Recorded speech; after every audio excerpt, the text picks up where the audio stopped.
छलामा देखिने दाँतको समस्या पटक पटक दोहोरिनुको कारण जस्तै हाम्रो बडीको विभिन्न साइटहरूमा देखिने छालाको समस्या छ, फङ्गसको इन्फेक्सन छ। यसलाई ट्रिटमेन्ट एकर्डिङली गरिन्छ तपाईको कुन साइडमा चाहिँ फङ्गसको इन्फेक्सन या दाँतको समस्या भएको छ। यदि साइट एकर्डिङली ट्रिटमेन्ट गरिएन भने यो समस्या चाहिँ पटक पटक चाहिँ दोहोरिराखेको हुन्छ।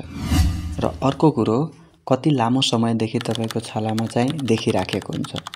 चाहिँ प्राय गर्ने भनेको तपाईको इन्ग्वाइनल एरिया, प्राइभेट पार्ट्सहरुमा अलि बढी नै धेरै यो समस्याहरू देखिन्छ। यसको लागि चाहिँ ट्रिटमेन्ट प्रोसेस चाहिँ अलि फरक हुन जान्छ। त्यस्तै तपाईको बडी वेट एकर्डिङली कतिको वेट छ, तपाई के मेडिसिन फर्दर खाइराख्नु भएको छ, त्यो सबै कुरोले चाहिँ असर पर्ने गर्दछ।